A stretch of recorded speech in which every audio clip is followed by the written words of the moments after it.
Hello dear students, I hope you all are fine. In our previous video, we discussed about atom, its subatomic particles, atomic number and atomic masses of an atom. And in this video, we will discuss about atomic model given by Rutherford.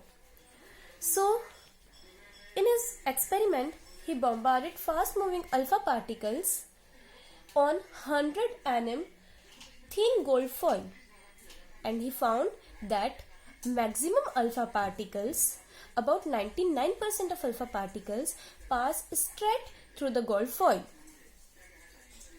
Some alpha particles get deflected through certain angles after striking the gold foil, and very few alpha particles, 1 in about 20,000 alpha particles, return back to their previous path after striking the gold foil.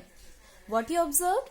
That maximum alpha particles pass straight through the gold foil, some alpha particles get deflected through certain angles, and very few alpha particles return back to their previous path.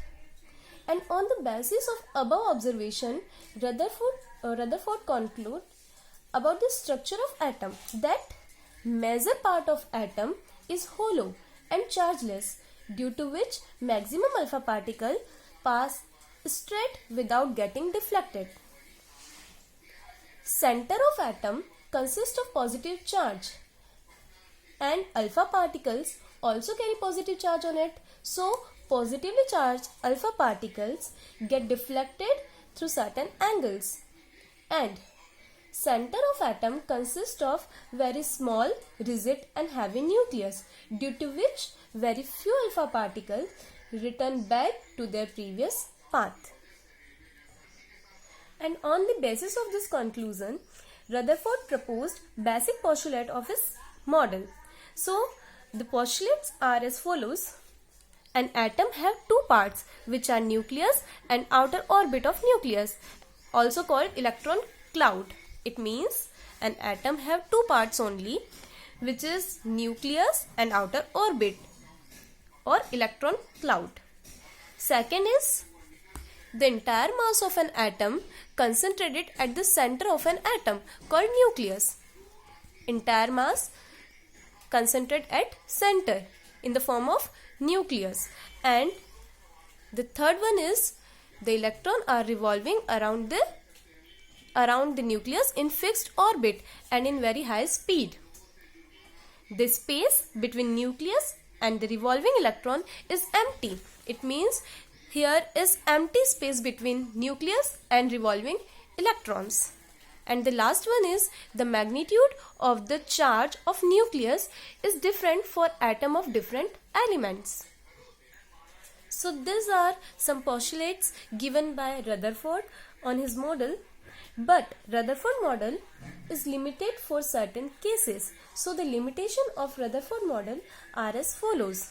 First one is, it is not valid to consider the nucleus of an atom as sun and the electrons as planets. As we all know, Rutherford compared his model with the solar system.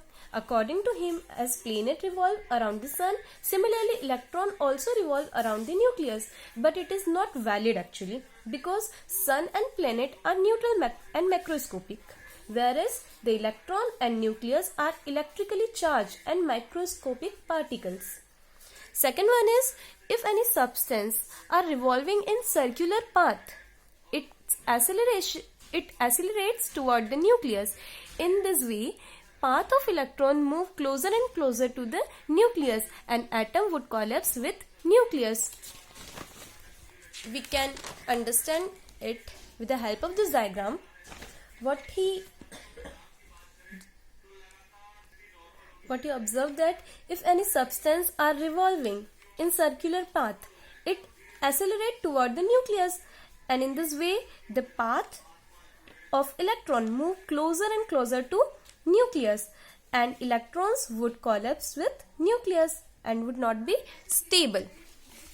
And the last one is, Rutherford fails to explain the emission spectrum.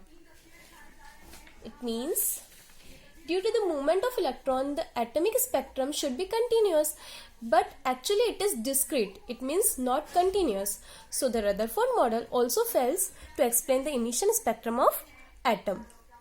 So to overcome the limitations of Rutherford model, Bohr gave an atomic model which will be discussed in our next video.